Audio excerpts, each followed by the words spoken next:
Iya itu apa sih Budiman ini? Ibaratnya gitu. Budiman tuh kan saya kira dia orang yang juga belajar sejarah dengan cukup baik. Tiba-tiba kenapa dia kayak orang nggak ngerti sejarah gitu loh dalam konteks gitu. Image Prabowo itu buat generasi yang sekarang itu apa? Dia memberi harapan apa? Nah, Gambarannya tuh. Nanti akan saya patahin semua. Wah, kacau ini.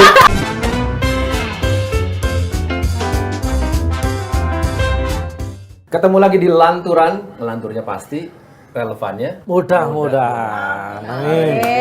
Kalau untuk khusus episode ini belum pakai insya Allah ya nggak sih? Insya Allah Insya Allah relevan. Karena narsumnya baru pulang haji.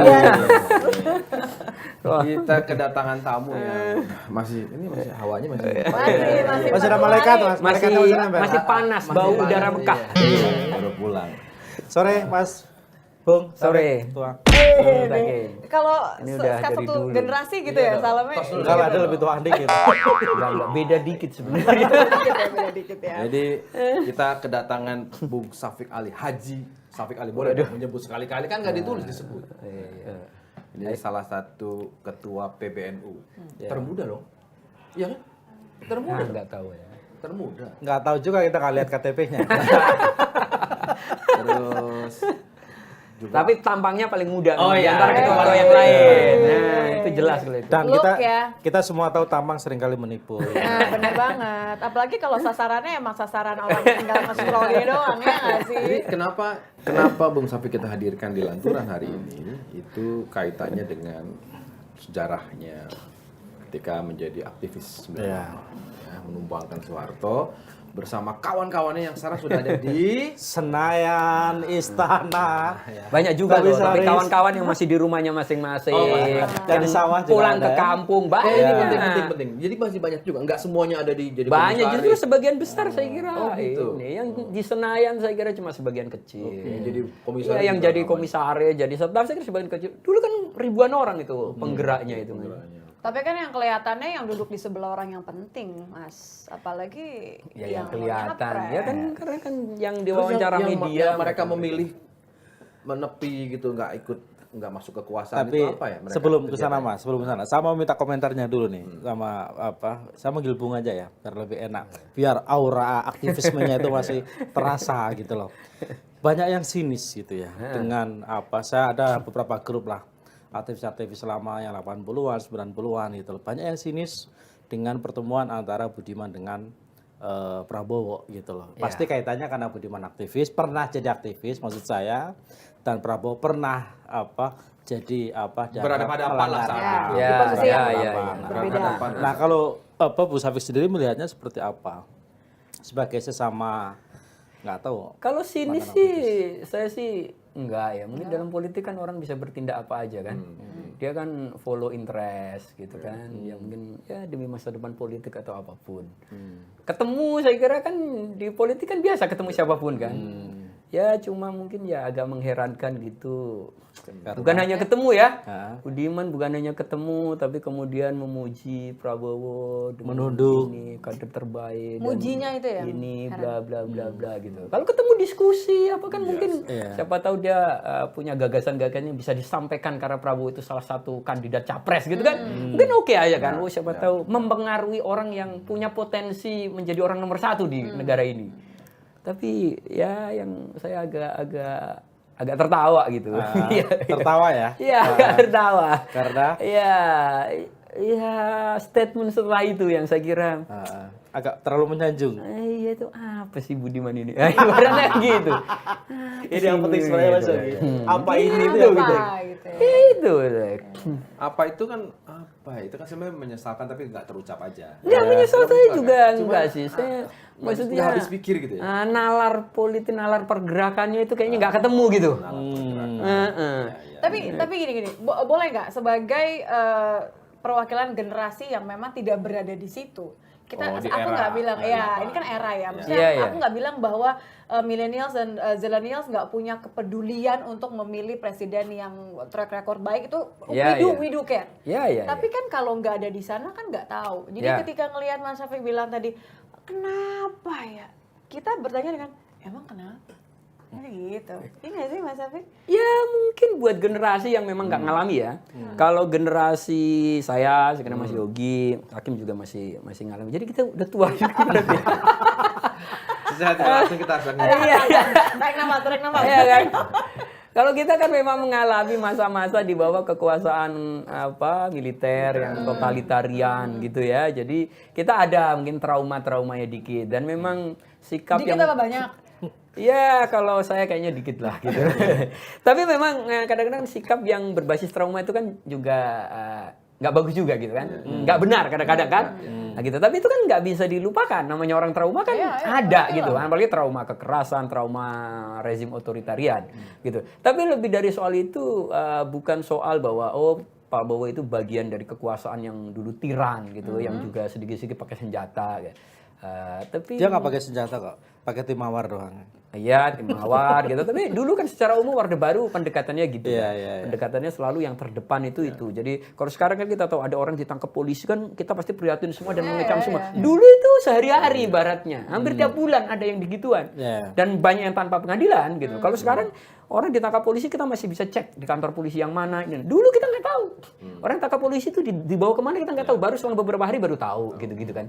Dulu itu bagian hidup gitu loh. Dan kita mungkin punya trauma itu. Tapi lebih dari itu saya kira Pak Prabowo ini kan udah berapa kali nyapres.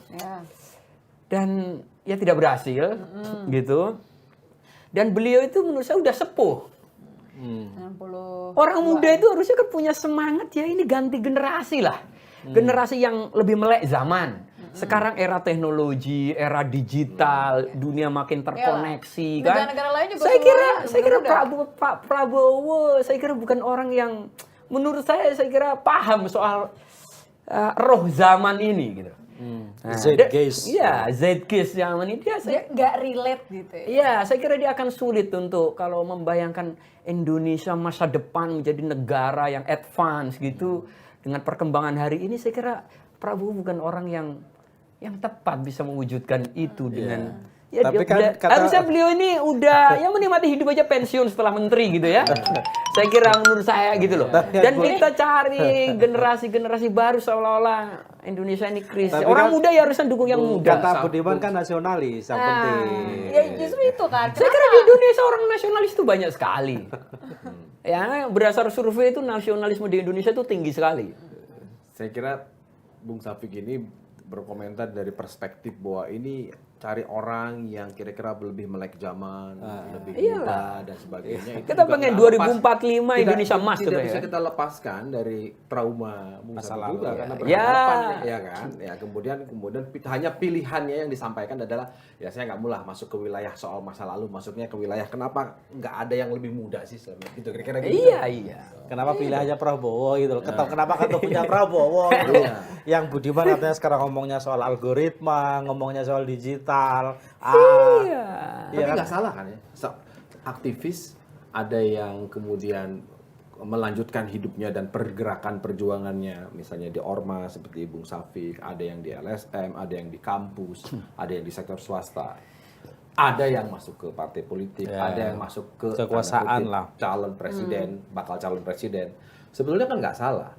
Yang kemudian jadi rame di sosial media adalah Budiman Sujatmiko, tokoh sentral di Kuda Tuli, ya kan, yang berhadap-hadapan saat itu pangkostratnya adalah Prabowo Subianto, kemudian berhadap-hadapan dan sekarang datang. Nah akhirnya ramelah itu grup aktivis kan, waduh kok kayak lupa, termasuk tadi Bung Sawi bilang kok iya, cuman Bung Sawi pinter aja belokinnya ke kenapa ada yang lebih muda gitu kira-kira gitu. Maksudnya Prabowo kan Budiman bukan orang yang pertama gitu dan sebelumnya kan juga ada teman-teman yang udah ada di Gerindra, partai yang dipimpin Prabowo, ada di partai-partai yang lain. Nantinya kita lihat memang masa lalu.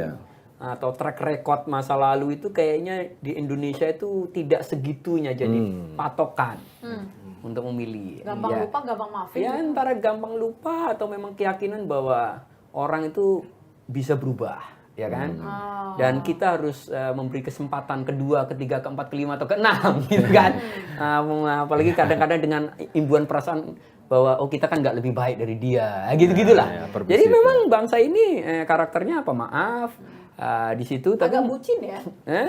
Tapi kan jadi Iya dong. Jadi semacam gampang maafin loh. gini loh Bu, maksudku saya nggak ngerti ya. Ini asumsi saya sih. Maksudku apa? Dengan oke lah kalau yang Desmond misalnya sebelumnya ya Torus Pius atau yang lain misalnya masuk ke partai politik misalnya atau gabung ke Prabowo misalnya kan. Kalau dia gabungnya ke partai politik misalnya atau ke sentra kekuasaan yang memang dia sama sekali tidak terkait dengan tragedi 98 misalnya. Itu kan gak ada persoalan gitu loh katakanlah seperti itu. Tapi ini dia terkait pernah ditetapkan juga jadi bersalah dalam kasus penculikan mahasiswa 98 dan penghilangan paksa itu dianggap salah satu pelanggaran HAM berat oleh Komnas HAM itu. Dan Budiman ini adalah sosok yang sentral gitu loh. Bagi publik sebagai katakanlah rujukan aktivis gitu loh. Dengan dia misalnya dalam tanda kutip nih, apapun pembicaraannya ya, apapun follow up dari pertemuan itu, dia ketemu terus tadi sampai bilang memuji-muji, menyanjung-nyanjung gitu loh. Apalagi misalnya nanti merapat, apakah ini tidak jadi presiden dalam tanda kutip ya presiden buruk bagi dunia aktivisme nantinya gitu loh. Ujung-ujungnya gitu-gitu juga. Gitu loh maksudku. Ya tadi karena ini bukan hal yang baru saya kira dampaknya nggak akan seperti itu ya. Saya kira banyak teman. Ya mungkin saya kira teman-teman yang memang sangat dekat sama Budiman ya dulu pada di PRD gitu. Ya mungkin pasti gak kecewa saya baca beberapa status teman-teman yang dulu PRD di Facebook dia kan memang kecewa berat ya. Kalau saya kan memang secara personal kan beda organisasi ya. Ini beda organisasi jadi buat saya itu bukan hal yang baru. Jadi kalau kira-kira akan dianggap akan berdampak gimana buat nanti saya kira ya saya kira nggak juga. Tetapi kita mungkin harus bertanya pada Budiman kalau terkait bahwa Prabowo itu dulu gini. Kita harus tanya, jangan-jangan Budiman nggak merasa Prabowo seperti itu. Iya menarik ini. Antara dia lupa tuh jangan-jangan ini penting. Kita nggak tahu kan. Atau minimal Budiman mengatakan bahwa hari ini udah nggak konteks lagi deh bicara itu. Ya nggak tahu, makanya. Gak relevan. Iya makanya kan dia yang bisa menjawab, makanya kita harus bertanya sama dia kan. Masalahnya dia nggak diundang. Mungkin yang kebayang ada momen ketika Pak Prabowo udah joget, udah senyum lebar. Itu dulu. Tadi kita ngomong membuka dengan menyebut Bung Taufik Ali ini aktivis 98 yang sampai sekarang paling enggak belum tergoda lah ya. Iya, setidaknya konsisten masih. Sekarang, tapi kan penetapan capres baru 6 bulan lagi. Tapi aku justru malah mau nanya, kenapa diksi yang dipakai justru malah tergoda? Seakan-akan itu ya menyeberang, ada pengkhianatan di situ, ada yang ditawarkan. Karena kan terminologinya aktivis itu kan selalu berjarak dengan kekuasaan. Dulunya hadir sebagai kelompok penekan, kelompok penggerak dan gerakan moral gitu loh. Sehingga kalau hal-hal yang terkait dengan transaksional, pragmatisme itu selalu berjarak. Makanya tadi Bung Taufik bilang ada lebih banyak kawan-kawan aktivis yang menepi, ada di luar-luar Jakarta yang nggak masuk wilayah kekuasaan. Itu kemudian pertanyaan kenapa tergoda. Terminologi tergoda itu diksinya media sih memang. Gitu loh. Tergoda masuk kekuasaan dan sebagainya. Memang itu godaan. Tergoda kan nggak selalu oleh hal yang buruk. Ya kan? Oleh makanan yang enak tergoda untuk makan. Oleh landscape yang bagus tergoda untuk piknik. Kan gitu nggak selalu. Tergoda itu mungkin ada kemungkinan itu ya bahwa tergoda untuk sesuatu hal yang dan itu nggak salah. Tapi hari ini mungkin kita bisa konfirmasi. Kenapa sampai hari ini misalnya masih konsisten berada di luar dalam tanda gitu ya kekuasaan misalnya berjarak. Ya mungkin istilah konsisten itu juga tidak sepenuhnya tepat ya kan, karena seolah-olah konsisten itu berarti memang aktivis itu harus di luar kekuasaan. Nah gitu, walaupun tadi jelaskan memang aktivis sebagai bagian kekuatan civil society. Nah itu jadi penyeimbang, nah jadi pengkritik, pengontrol pemerintah memang itu bisa ideal kalau di luar kekuasaan. Tapi pada dasarnya aktivisme kan ya concernnya dulu kan perubahan yang lebih baik. Kalau sekarang banyak teman-teman kalau dari luar perubahan ya depannya koalisi atau gimana? Ya kan disebut nih. Kalau begitu kata-kata perubahan jadi agak sensitif bicara. Iya. Langsung takutnya nanti loh ternyata sampai alih ke perubahan gitu. Ada slogan-slogan, diksi-diksi itu yang kemudian diklaim oleh pihak yang sebenarnya nggak punya sejarah atas perubahan itu. Tapi kita tidak marah. Itu ouch banget. Kita terima gitu loh. Jadi kalau dulu cuma perubahan aja Mas. Kalau sekarang perubahan untuk persatuan. Oke lanjut Bu. Ya jadi kalau bilang konsisten ya yang nggak sepenuhnya benar istilah itu ya, tapi pada dasarnya orang punya pilihan bebas masing-masing. Dia mau Maksudnya Bung memperjuangkan. Safik itu dia menegaskan jangan buru-buru disebut sebagai konsisten. Kenapa? Pak? Soalnya PBNU dekat banget sama pemerintah. Loh, kan lagi deket dong. Dan PBNU selalu dekat dengan kekuasaan. Iya. kan? Lalu Jadi wapresnya sebenarnya dari itu- Nah, NU. Itu kan Pak Jadi Jokowi kalau itu. dibilang kita- Pak Jokowi hadir ke cara Iya. NU itu kayaknya lebih Loh. banyak daripada hadir di acara Loh. partai A atau Nah, partai B gitu. Jadi gimana? kita harus revisi nih kalau dibilang konsisten berjarak dengan Iya. kekuasaan. Ada ketua Gitu. PBNU. Kan tadi dia udah Saya aja mengakui ikutan. yang konsisten-konsisten Saya aja ikutan amat. mengkampanyekan Pak Jokowi waktu itu. Nih, justru nih bapak-bapak nih, justru yang kayak gini nih, yang bikin harus banget. Aku nggak bisa berbohong. Yang bapak itu dua itu. Aku justru nih malah ini yang ngebuat millennials, zillennials apapun generasi muda ini, justru ini yang bikin trauma nih. Gimana kita mau percaya kalau sekarang temen besok ghosting terus habis itu nanti balikan lagi, justru kayak gitu-gitu justru malah bikin kita tuh Jadi apa ya? jadi lebih Kok nggak konsisten iya, plain plan mungkin jadi iya, terus jadi nggak ada pegangan kan seperti itu. Ya betul.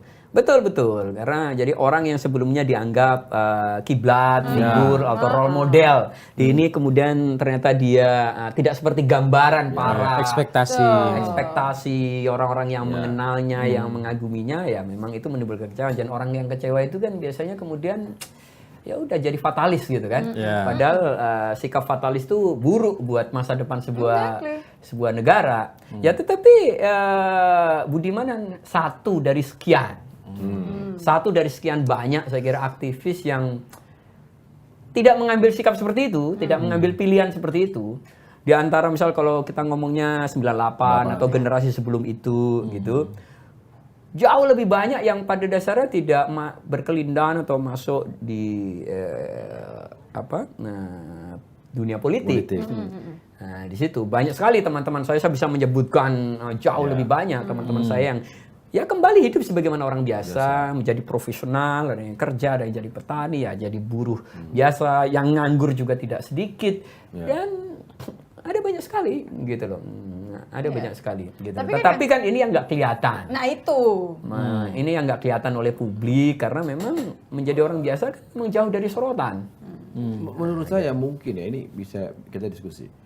Mungkin kenapa seorang Budiman Sujatmiko yang bertemu dengan Prabowo Subianto dengan latar belakang sejarah 98 itu kemudian jadi ramai. Kenapa? Karena dulu ada terminologi bahwa aktivis itu identik melawan kekuasaan.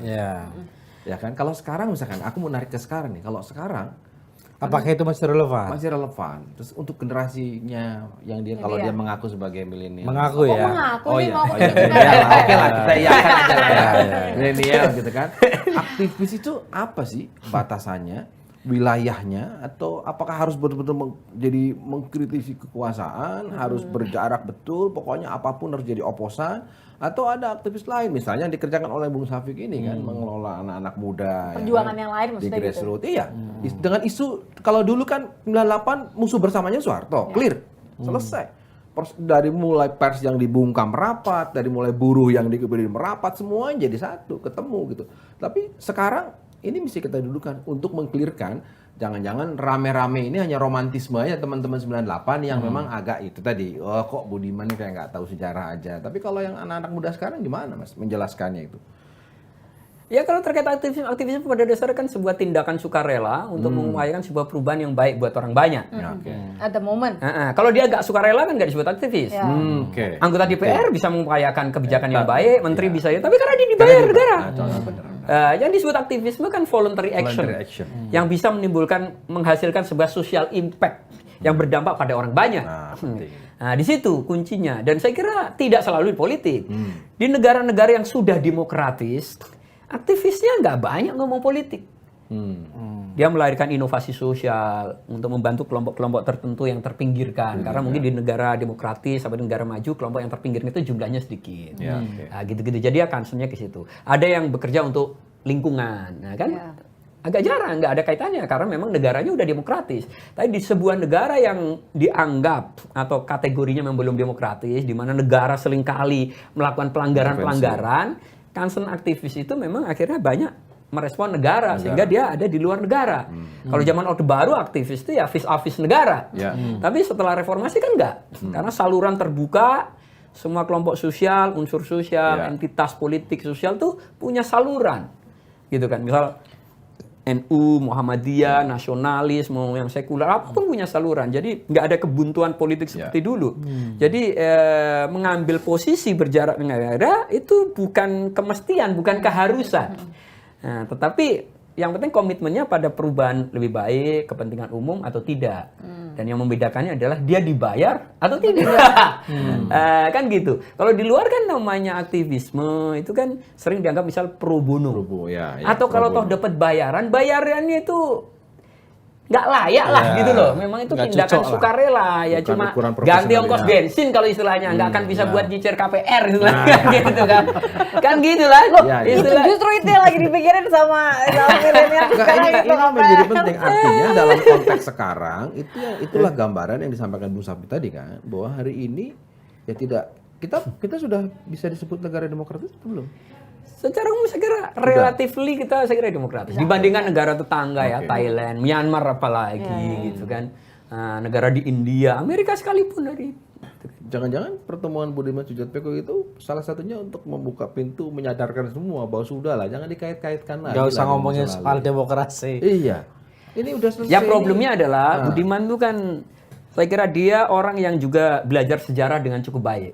Dia memahami sejarah dunia cukup baik, sejarah Spanyol gitu kan, sejarah ini. Nah, tiba-tiba kenapa dia kayak orang nggak ngerti sejarah gitu loh dalam konteks gitu.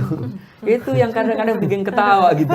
Ini nih obrolan di grup ya? Obrolan di grup ya? Kok bisa-bisanya gitu ya? Kan pilihan antara dia nggak ngerti sejarah atau tiba-tiba pura-pura lupa. Demensia. atau mungkin dia tahu sejarah, dia paham sejarah, tapi sudah berpuluh-puluh tahun dia mengatakan ini sejarah nggak bisa diapa-apain, cuma bisa dibaca aja. Nah, kemudian dia kaitkan dengan konteks sekarang. Atau memang dia dibutakan oleh situasi, gitu kan, pilihan politik bahwa yang paling rasional. Kalau mau tetap berkarir politik, pilihan rasional ini karena Pak Jokowi mengindikasikan sinyal ke Prabowo itu sangat kuat, gitu kan. Jadi mengikuti arah. Ya follow interest itu tadi. Kemana Presiden Jokowi menunjuk? Kalau yang dia sampaikan kan dia bilang ini Indonesia menghadapi tantangan global, ya kan, butuh soliditas dan sebagainya. Ya itu pun juga bisa dipertanyakan kenapa apa iya itu satu-satunya pintu gitu kan. Justru kalau argumennya itu Prabowo saya kira calon yang paling tidak tepat.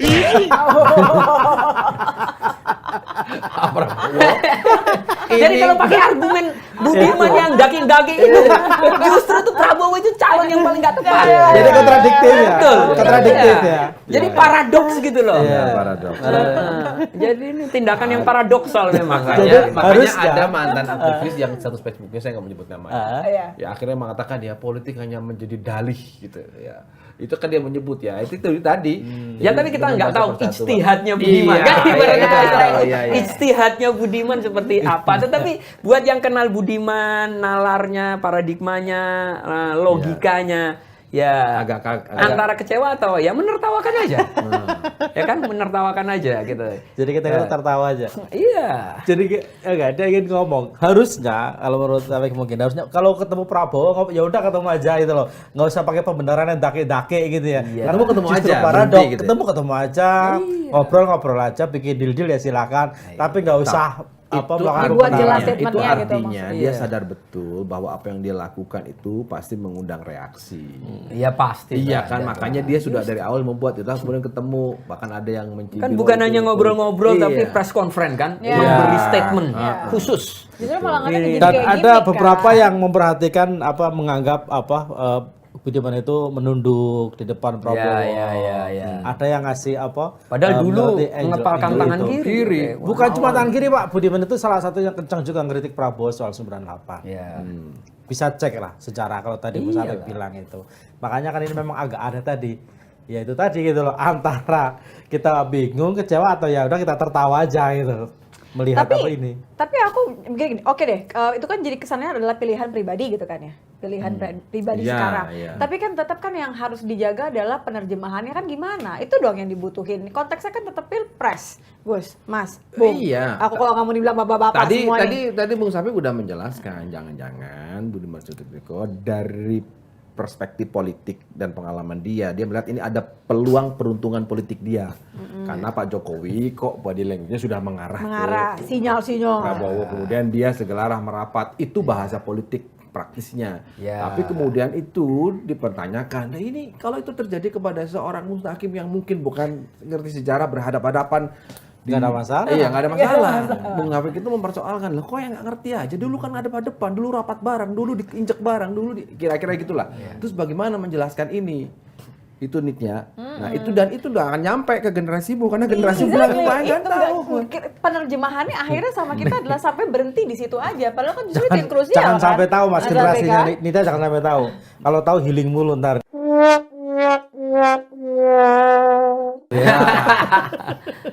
Nah, gimana Bu? Bisa menjawab? Healing salah, mau nyari tahu salah. Ini kita tuh. Bung Safik ini kan mengelola milenial juga ya. Pemikiran-pemikiran begini kan perlu dicerahkan gitu loh. Orang tuanya jangan-jangan ini yang rame orang-orang tua 98 ini gitu. Betul, karena itu kan yang ada di pikiran kita. Ya nggak satu, saya kira buat orang-orang yang mengenal Budiman, saya kira takjub, ya. Saya kira takjub. Ya, saya termasuk yang agak takjub ya, agak takjub gitu-gitu. Yang kecewa itu mungkin karena punya ekspektasi. Kalau saya kan memang udah bisa memanage ekspektasi gitu loh. Faktor umur. Ya, udah bisa memanage ekspektasi. Udah nggak usah diterusin kalau yang itu tadi. Tapi ya mungkin dia bisa tadi ijtihad politiknya dalam konteks interest politiknya, atau mungkin seperti yang disampaikan memang Prabowo salah satu kader terbaik, artinya for greater good gitu. Demi kepentingan kebaikan yang lebih besar. Walaupun saya lihat justru kalau kepentingan yang lebih besar Prabowo ini paling nggak tepat. Prabowo ini paling nggak tepat. Iya, bisa diundang nih suatu kali oleh Kompas kan. Tanya gimana terkata perkembangan generasi milenial yang ini, saya kira nggak nyambung gitu loh. Ini yang harus kita dengar. Saya kira ya, makanya perlu diundang dulu. Saya kan bisa salah. Saya kan bisa salah juga, tetapi kan ngikuti ini gitu loh. Jadi kalau dilihat kan dari nyalon berapa kali, gagasan-gagasannya juga ya kita udah tahu. Terus jadi menteri, kita lihat kemarin statement waktu di Singapura ya. Iya. Pokoknya kita lebih punya pengalaman Indonesia. Gitu muter-muter di situ terus. Gimana ini lanturan loh, ini lanturan loh. Jadi aku minum dulu deh. Ya bisa, aku nggak membanggakan gitu sebagai Menteri Pertahanan. Ngomong ya berargumentasi gimana sih, kayak pertanyaannya apa? Ini kayaknya Bung Safik mesti ketemu Jokowi empat mata ini. Iya. Apa yang harus bisa jelaskan Pak itu? Gitu. Makanya saya menganggap kadang-kadang ya mungkin saya melihat nih, dan saya kira Budiman mungkin merepresentasikan teman-teman yang lain juga. Ya kan, yang berusaha mendekat ke Prabowo karena kayaknya Pak Jokowi ngasih sinyal gitu kan. Kayaknya sinyal lebih kuat ke Prabowo. Padahal kan buat saya ya saya 2014, 2019 pergi ke TPS dengan Pak Jokowi, dan saya pernah ngomong di depan Pak Jokowi langsung di hadapan banyak teman. Saya bilang saya baru pertama ini ke TPS untuk nyoblos Pak Jokowi, tapi ada alasannya. Itu karena saya merasa saya bisa menitipkan sebagian mimpi reformasi ke Pak Jokowi. Sebagian aja, nggak semuanya, karena nggak realistis kalau menitipkan semua kan. Nah, makanya ketika ada beberapa yang merasa, saya nggak kecewa juga. Jangan-jangan sebagiannya lagi ke Prabowo nanti. Nggak tahu. Jadi argumennya karena ke Jokowinya karena nggak dijawab Mas Yogi, berarti loh, waktu itu yang lagi bertanding ya Pak Jokowi sama Prabowo gitu. Waktu itu yang lagi bertanding Jokowi sama Prabowo, pilihannya menitipkannya ke sini kan jelas. Artinya kenapa nggak dititipkan ke situ? Gitu loh. Nanti. Karena memang kita udah skeptis bahwa Bapak Prabowo ini kayaknya sulit dititipin sesuatu. Apalagi kalau terkait agenda reformasi gitu kan. Gitu. Bagi seorang aktivis yang pernah punya pengalaman itu. Bagi anak-anak generasinya Nitya, ya mungkin apa ya, dia cuma ngeliatnya sosok yang sekarang. Yang saya nggak tahu. Saya mungkin Nitya bisa ditanya. Image Prabowo itu buat generasi yang sekarang itu apa? Dia memberi harapan apa? Gambarannya tuh. Nanti akan saya patahin semua. Wah kacau ini. Wah bahaya ini. Bertanya. patahin semua. Tapi gini loh, yang kita lihat, ini tentu aku tidak bisa mewakili seluruh the whole generation kan, bahwa kita punya keinginan besar untuk memilih yang benar itu besar. Ada, iya dong. Ini kan adalah waktunya, momen nih, apalagi yang para zilenial kan baru nih, kesempatan pertama gitu kan, harus ngulik. Tapi kan apa yang tersaji, kita kan cuma punya rekomendasi dari orang-orang yang katanya pernah menitipkan. Kalau sinyalnya Pak Jokowi yang ngasih sinyal, kan pasti ada rasa, oh ya udah deh kalau gitu ini aja yang sudah terbukti. Iya dong. Rasanya jadi gitu. Walaupun tetap ada khawatiran sesuatu yang kita nggak pernah kenal. Sampai jadi agak kurang ajar. Kalau dia bilang tadi di awal, kalau yang diharapkan Budiman adalah yang seperti ini, salah kalau dia lebih Prabowo. Lah sementara Jokowi katanya juga berapa ke Prabowo. Ya itu makanya ini seakan-akan apa ya bahasanya mixing signal baru gitu bacaan kan. sinyal. Kan kepentingannya beda, Pak. Kita sama Pak Jokowi kan kepentingannya beda. Kalau kita dengan kesejarahan itu kan pasti parameternya, rujukannya kan berbeda. Kalau Pak Jokowi kan dia punya agenda, dia pengen milih orang yang dianggap bisa melanjutkan agendanya. Dan Pak Jokowi mungkin prioritasnya ya urusan infrastruktur atau apa dan mungkin dia merasa Prabowo juga bisa melanjutkan itu, ada komitmen-komitmen itu selain hal-hal yang lain yang kita nggak tahu gitu kan. Di kekuasaan kan biasa. Tetapi kan tadi bahwa kalau orang yang punya background gerakan, saya kira ya, kita memilih orang kan bukan karena kita itu idolize kayak kita kepada Taylor Swift gitu ya. Kepada bintang ini ketika Coldplay. Kan enggak, karena memang ya ada argumentasinya. Ada common value. Iya, ada common value-nya. Saya tadi bilang bahwa saya pernah ngomong Pak Jokowi ya, karena saya merasa bisa menitipkan sebagian mimpi reformasi ke ini. Nah, di situ artinya kan kita nggak kemudian samina wa ta'na istilahnya ya. Ke apa yang Pak Jokowi, karena Pak Jokowi punya pertimbangan kekuasaan juga, punya pertimbangan sustainability, agenda prioritas dia, sementara mungkin prioritas kita juga berbeda. Saya kira nggak relevan gitu. Kemudian kalau buat orang pergerakan gitu, ya mengikuti kemanapun Pak Jokowi ini nggak relevan. Ya mungkin buat banyak orang pijakannya itu. Itu satu-satunya pilihan, jalan. Iya, bahwa kemana, kan banyak itu slogannya gimana? Yang mana nih? Nunggu tegak lurus. Tegak lurus. Nunggu Pak Jokowi. Tegak lurus, Jokowi, arahan Jokowi. Saya kira buat aktivis yang biasa independen, otonom berpikir ya, bisa menilai mengalami situasi sejarah sekian puluh tahun, saya kira absurd. Absurd Itu nggak make sense kalau punya sikap seperti itu, gitu loh kan? Punya sikap seperti itu.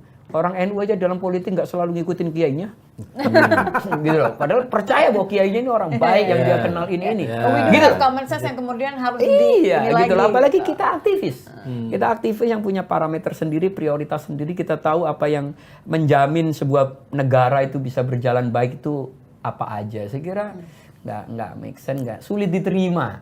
Tapi kalau buat yang teman-teman yang memang dia ya mungkin memang tidak punya kesejarahan yang sama, parameter yang sama, ya nggak bisa disalahkan. Nah, gitu dianggap pilihannya Pak Jokowi itu pasti benar, tapi ya saya membayangkan bagaimana ya, bagaimanapun kan 98 itu kan sejarah Indonesia ya. Sejarah Indonesia kan itu salah satunya ada fase itulah 98 dengan jatuhnya Soeharto. Tapi dengan, kalau betul kan ini baru pertama kali bertemu yang terekspos Budiman Sujatmiko dengan Prabowo. Tapi kan narasinya kemudian kan ada melihat ini pintu rekonsiliasi. Gimana rekonsiliasi orang, ya itu kan satu dipecat putusan Wanjakti, artinya resmi kan, dan belum dicabut loh gitu. Terus kemudian menjelaskan kepada generasinya. Saya udah nahan nggak ngomong gini-gini loh tadi. Itu bagaimana gitu menjelaskannya itu. Ini penting loh, bagaimanapun gini. Kita harus menjaga itu, kenapa? Hari ini mungkin dalam konteksnya aktornya seorang Prabowo tidak terjadi apa-apa, tapi berikutnya dalam perjalanan Indonesia kan penting. Jangan sampai ini digugurkan oleh yang begini. Mempertaruhkan gitu ya. Karena faktanya itu peristiwa itu ada. Penghilangan paksa itu ada, itu fakta dan belum pernah dihapus. Dan saya kira Budiman juga belum lupa kalau banyak teman-teman yang sampai sekarang nggak kembali ya. Iyalah, nggak mungkin lupa saya kira. Tapi mungkin kan politisi harus membaca arah angin. Nah, termasuk kira-kira geliat massa itu kemana Jadi gitu kan. maksudnya sekarang Mas Syafiq melihat dirinya sudah sebagai pure politisi. Oh iya. Iya. Iya. Ya jelas lah apalagi dengan tindakan ini. Dari dulu saya melihat Budiman ya ini sejak jadi Murni politik. aktif politik ya memang tindakannya politisi dong. Gitu, Jadi emang basisnya beda ya. Kalau aktif pergerakan ya dasarnya adalah nggak pakai kalkulasi Ya, mulu, Budiman tapi itu kan ada perubahan. Budiman itu kan sudah lama jadi di politik. Iya. Organisasinya aja namanya partai kan. Partai Rakyat Demokratik. Kan. Enggak lah, beda. Aku tuh udah curiga. Pokoknya kalau Gus Kim udah begini, Nggak, mukanya artinya udah gini, nggak enak pasti kita kan hari ini tidak sedang dalam tujuan untuk memojokkan Enggak, Iya. kita ngerasa nih, Mas. Ini Cuma bukan ngerasa judgement. dia aja. Buka bahwa kalau ada pihak-pihak ya dan faktanya ada kan orang yang memang kenapa ya kok begitu ya kita paham sejarah menyayangkan tapi ada generasi-generasi mengatakan apa salah seorang aktivis yang masuk ke kampus masuk ke NGO mendampingi masyarakat masuk ke ormas seperti Bung Syafiq masuk ke partai apa mana yang paling salah nggak ada mana yang paling benar nggak ada juga semuanya boleh. Tapi ada satu yang harus dijelaskan bahwa ini kalau kita sepakat ini adalah bagian dari sejarah perjalanan Indonesia. Budiman Sujatmiko harus bisa menjelaskan. Ini menurut saya gitu loh, menjelaskan bahwa saya terus terang masuknya saya tidak akan pernah menggugurkan apa yang pernah saya alami. Ini lebih kepada kepentingan saya pribadi dan tanpa mengurangi rasa hormat saya tidak akan membawa-bawa gerbong pergerakan misalnya. Harusnya itu dia sampaikan. Iya, harusnya itu dia sampaikan. Nation gitu ya. Bener nggak? Dia udah menyampaikan, ya kan? Tapi- Sudah menyampaikan kan dengan sejumlah pujian itu. Tapi ya tadi apa yang dia sampaikan itu kalau dirujukan pada statement dia dari zaman dulu nyampe 1 minggu sebelum Prabowo itu nggak logis, nggak ketemu gitu loh, maksudnya. Nggak ketemu nalar. Iya, nggak ketemu nalar gitu. Bagaimana Budiman dari sebelumnya kalau dikumpulin tuh statement-statement atau yang kenal dalam obrolan tiba-tiba jumping ke situ itu, ini apa yang membuat tiba-tiba Something's missing. jumping di situ? Kepentingan. Nah, di situ kan, artinya makanya kan dia politisi, dia melihat arah angin, geliat, kemudian tendensi Presiden Jokowi itu situ dan dia melakukan itu. Tetapi saya ingin memberi catatan. Sekarang memang situasinya itu agak susah ya berapa tahun dulu. Saya kira terutama sejak habis Pilkada Jakarta. Masyarakat kan terpolarisasi sedemikian rupa. Ya. Dan masyarakat yang terpolarisasi itu menyimpan semacam ketakutannya sendiri juga, kekhawatirannya sendiri yang beberapa beralasan tapi mungkin agak berlebihan.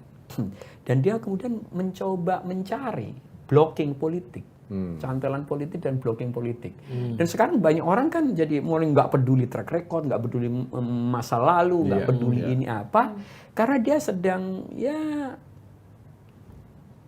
dia merasa sedang bertempur dengan sebuah kelompok lain. Siapa yang bisa mengalahkan lawannya ini dianggap ya dia ke situ. Jadi patron. Nah, di situ dia mencari. Nah, sekarang kan petanya jelas bahwa kandidat 3. Saya kira yang baik mendukung ke Prabowo, yang sebelumnya pendukung Jokowi ke Prabowo itu kan sama pokoknya jangan sampai Aniesnya berkuasa kan gitu. Jangan sampai Aniesnya menang. Jangan sampai Aniesnya menang. Kemudian pokoknya siapa yang kira-kira bisa mengalahkan Anies. Nah, untuk bisa mengalahkan Anies tuh Yang penting bukan dia gitu dari artinya. hasil survei atau presiden ini kemana. Jadi bukan lagi faktor kira-kira siapa yang akan bisa membawa Indonesia ke depan menjadi lebih negara baik. maju 2045 nanti. Siapa yang bisa Dan membawa itu Indonesia meresahkan. itu lebih bersih, menjadi negara yang lebih clean government gitu. Saya kira orang udah tidak lagi memprioritaskan itu. Dan itu bahaya loh. Iya, Buat jelas. demokrasi modern sangat bahaya. Jelas. Tapi in the name of again ya, Zillennials, kita masih peduli kok mengenai hal-hal itu, gitu kan. Makanya mungkin aku justru penasaran gimana Mas Syafiq ini kan di era digital gitu kan. Gimana terus kemudian lebih banyak ngomongin hal-hal yang kayak gitu-gitu. Karena tentu kita nggak bisa bilang bahwa jangan pilih ini, jangan pilih itu. Ya, mengedukasi pilih yang lah kemudian ya. Pilih yang kemudian checklistnya banyak kan nih yang harusnya kita benar-benar pikirin. Iya, gitu. iya. Ya sekarang Pak Prabowo kita udah kenal berapa tahun? Dia nyalon berapa kalian? 2009, At least Wapres. 2014, Capres 2019 capres. Artinya Pak Prabowo itu presentasi di debat capres itu dan itu berkali-kali udah. Dia diwawancara udah nggak keterhitung. Artinya seluruh gagasannya harusnya kalau dicari semua orang udah kenal pada dasarnya. Dan saya nggak tahu misal generasi itu kan beda nih sekarang. Kita tentu banyak sepakat ya kalau ngelihat yang kali ini nih. Mungkin. Ya paling mencoba untuk merepresentasikan sesuatu jadi yang Ditya berbeda. mau bilang gitu. bahwa ada upaya yang dilakukan sengaja oleh Pak Prabowo itu dengan mengubah gayanya. Ya, mengubah mindset. Lebih ramah, Citra. lebih mudah tersenyum. Ya. Ditya bilang itu yang diketahui oleh era sekarang ya hanya itu. Tapi kalau urusan tersenyum banyak orang Indonesia kan lebih banyak yang mampu tersenyum daripada beliau. Ya. Tapi itu sebagai Menteri Pertahanan misalnya, kita bisa sebut nggak? Apa yang membanggakan dari langkah Pak Prabowo sebagai Menteri Pertahanan misalnya gitu, gitu loh. Itu kan dia punya kesempatan, itu kan panggung juga ya. Sebagai menteri itu kan panggung juga. Iya. Di situ Untuk apa membuktikan gitu. gitu Jadi ya. saya nggak tahu generasi sekarang itu melihat itu atau hanya ya citra diri aja yang Citra diri ya. apa body Itu language-nya pertama atau sih tentu. apa gitu. Itu yang disampaikan Bung Safi tadi itu sepertinya menjadi jawaban. Kenapa kita, termasuk kita nih, sampai 6 bulan terakhir ini kita pertemuan ini elit kemarin PKB di Solo ketemu, wah expose-nya pertemuan elit aja. Tapi nggak satu pun yang menawarkan ide gagasan itu yang muncul. Iya, sampai sekarang kita nggak tahu. Nggak ada. Karena tadi faktor polarisasi. Iya, faktor polarisasi. Pokoknya asal bukan ini, pokoknya aku nggak mau Faktor ini. polarisasi itu membuat orang saya kira memang menafikan gitu, menyingkirkan dulu Ya. pertimbangan-pertimbangan, parameter-parameter yang saya kira sangat dibutuhkan kalau kita pengen negara ini menjadi negara yang jauh lebih maju gitu loh. Ya, Di itu situ. mengutip statementnya Fahri Hamzah kalau aku nggak salah, itu ya pemilu 2024 ini kalau begini ini itu hanya menyediakan ceruk saja kata gitu. Ceruk anti Jokowi, ceruk anti 212 misalnya itu dan ceruk-ceruk yang lain seperti itu. Jadi bisa jadi pada ujung-ujungnya ini bisa berujung pada politik kebencian, cuman yang mungkin lebih soft gitu ya, yang tidak terimplementasi dalam benturan-benturan yang sifatnya keras seperti itu. Nah, sebenarnya kan kalau soal isu bahwa memang tidak ada politik gagasan, baik di koalisi, baik di pilpres, sekarang tidak hanya koalisi ya, Mas Yogi ya, tidak hanya di koalisi lah. Tapi di pilpres hari ini misalnya siapa sih yang sudah benar-benar ya menawarkan gagasan, ide, belum ada. Bagaimana dia akan membawa Indonesia ke depan itu seperti apa? Termasuk yang klaim katanya akan membawa perubahan itu misalnya. Sampai hari ini setidaknya saya tidak menangkap gagasan yang genial tentang itu. Karena yang dikedepankan itu tadi citra diri, figur, kemudian ditangkap di juga oleh endorse masyarakat. siapa. Iya, orang lebih kepada fanatisme, bukan lagi. Sehingga kalau udah fanatisme itu kan apa bahayanya? Tidak akan kritis. Kenapa? Karena sudah itu nih, aku udah ngefans. Maksudnya what I'm saying adalah yang dipertanyakan oleh pemilih muda ya dan juga pemilih pemula sekarang adalah bukan kita tidak udah jujur. Yang diperhatikan pemilih muda. Sini. Iya. Oke. Ya, kita tolong ini jangan diedit ya biar dia senang, jangan di-cut yang bagian ini. Ini nih niatnya apa diklaim langsung kan ini kayaknya udah jadi. Dia kebanyakan ngobrol sama politisi. Ya, udah berasa klaim. Ya, intinya adalah bahwa jadi lupa kan dia mau ngomong apa gara-gara kebohongan tadi itu. Makanya Boya kalau mau bohong tuh jangan ngomong generasi loh, Gus Kim. Tapi nih, pokoknya nih kalau sekarang orang kan beginilah ya. Kita tuh hari ini betul Bung Safik juga. Kita tuh sudah tidak bisa. Kenapa? Angkanya suara anak bangsanya Litbang Kompas Gramedia itu berapa? 60%. 60%. Itu begitu mereka di riset, itu mereka nggak bicara loh soal dia bicaranya gimana gue dapat rumah, gimana nanti gue itu. Ingat, sekarang ingat. Jangan digangguin lagi ya. Iya kan? Jangan digangguin lagi. Itu bahwa sebenarnya kita mau, kita yakin bahwa hal-hal yang jauh lebih penting, ngomongin soal lingkungan, kita pengen dapetin generasi emas gitu kan. Dan gimana cara untuk mencapainya? Jadi seakan-akan bahwa ketika ada kekhawatiran generasi yang sebelumnya, ini kok aktivis 98 membantu segala macam, bukan kita nggak peduli. Iya. Bukan kita tidak peduli, tapi kita tidak paham bahwa yang lain tuh lebih banyak loh. Bagaimana perempuan-perempuan yang kemudian harus menjadi tulang punggung misalnya kena imbas pandemi nggak selesai-selesai sampai sekarang. Belum lagi harga tanah yang naik nggak memungkinkan untuk kita punya rumah. Hal-hal yang sangat real kayak gitu. Betul loh. Saya kira generasi sekarang secara umum saya kira secara politik tuh saya kira jauh lebih aware ketimbang generasi dulu. Karena akses informasi jauh lebih banyak. Mereka bisa membaca berita, menonton ini YouTube dan segala macam lah. Saya kira lebih banyak. Tapi memang hierarki prioritasnya berbeda. Buat generasi mungkin seperti saya karena tadi mengidap trauma juga. Jadi value atau kepentingan terkait demokrasi gitu, anti kekerasan itu tinggi, prioritas yang ada di tinggi. Generasi sekarang karena pada nggak mengalami itu dan memang menikmati suasana yang cukup demokratis, prioritasnya tadi rumah, ketersediaan rumah yang layak, yang affordable gitu-gitu. Dan tapi sekarang kan juga belum ada kandidat capres yang ngomongin itu yang kita bisa meyakininya capres A atau dari 3 ini yang kira-kira bisa memecahkan problem itu. Iya. Dulu itu ada sih. bukan masalah pakai baju warna apa loh. Jadi calon gubernur sih. Oh iya, menjanjikan DP 0%, tapi kan katanya realisasi nggak ada gitu kan. Betul. Gitu-gitu artinya kan itu sekarang memang isu yang saya kira di generasi milenial tuh mengena. Nah, tapi sekarang generasi milenial sekarang kan kita tahu kalau terkait itu kan terkait harus ngomong undang-undang agraria ya. Undang-undang agraria bla bla dan kita tahu terkait undang-undang agraria saya kira banyak orang masih nggak tahu. Undang-undang agraria kemudian ITE. Nggak paham, bank tanah, padahal kan nggak ada yang itu diskursus yang jarang dibahas, jarang dibicarakan, padahal itu sangat berpengaruh terhadap kemungkinan dan kemampuan generasi untuk bisa punya rumah yang layak. Tapi sebenarnya gini nggak sih, saya mau tanya sama Nitya juga dan mungkin juga Bung Syafiq gitu ya. Buat generasi hari ini misalnya, apakah masa lalu misalnya reformasi 98, penculikan mahasiswa, kekerasan politik ya entah kuda tuli misalnya, entah kerusuhan Mei 98 segala macam itu menjadi salah satu preferensi misalnya dan sesuatu yang dipertimbangkan oleh untuk milih gitu maksudnya. Dipertimbangkan mungkin tapi tidak akan hierarkinya di bawah.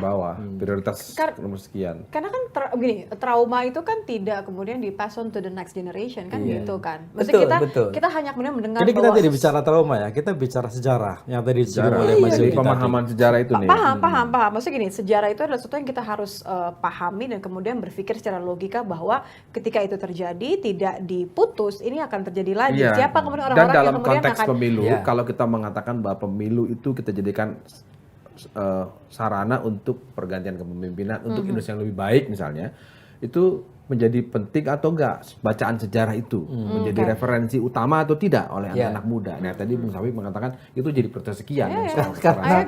Karena itu tadi membayangkan, nggak usah membayangkan anak generasi tanpa bermaksud mengabaikan bahwa generasi muda nggak tahu sejarah gitu ya. Tapi kan Bung Syafiq tadi Budiman saja yang sejarahnya nglotok. Itu poinnya.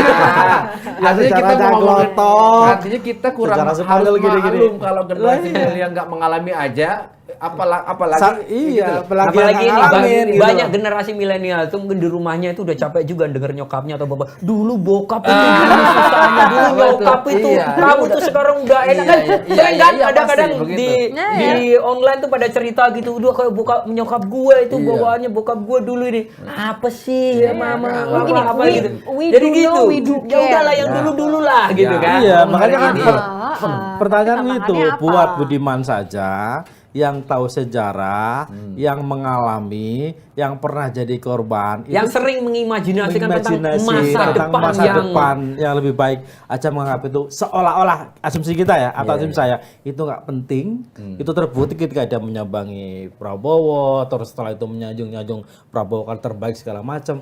Bagaimana dengan generasi hari ini misalnya gitu loh, yang mungkin mereka tahu, tapi mereka tidak tahu dan tidak mengalami atmosfernya seperti itu. Atau jadikan justifikasi, tuh kan katanya Budiman Sujatmiko dulu korban penculikan. Itu aja mau gitu loh. Nggak bener ini gitu. Ya, Berarti Itu salah satu kemungkinannya ya. budiman pemaaf. Pemaaf. Nah, gitu kan. Itu Tapi kan ada ungkapan. Kalau ini dia bicara sebagai ketua PBNU. Oh iya. Husnudon. Cuma kan ada ungkapan. Kita itu memang harus ringan memaafkan, tapi juga jangan mudah melupakan. Nah, Betul. you're forgiven but Nah, not kan gitu. forgotten. Jadi gitu kita kan. tetap kita harus tetap bisa belajar dari peristiwa yang pernah kita alami. Itu. Nah, di situ kita memaafkan demi kepentingan kita agar bisa move on. Demi kepentingan kita sendiri bisa melanjutkan hidup dengan baik gitu kan. Iya. Tapi melupakan itu enggak, karena orang yang gampang lupa bisa jatuh ke lubang yang sama. Iya, dan budiman itu berasal Dua dari kali. partai politik yang slogannya adalah jas merah. Tapi menurutku Jangan sekali-sekali Jangan melupakan sekali-sekali. sejarah. sebenarnya Jadi kita ironis akhiri maksudnya diskusi gitu ini ya. kenapa? Karena sudah mengatakan memaafkan itu tadi. Jadi memaafkan, mungkin Budiman Sujatmiko memaafkan, tetapi kita juga tetap mengingatkan bahwa esensi sejarah itu adalah pembelajaran yang paling Tapi enggak, mahal. nanti harus mengundang Budiman. Nanti Iya. gini, Budiman itu kan orang sering mengimajinasikan sebuah Indonesia tuh secara futuristik gitu kan.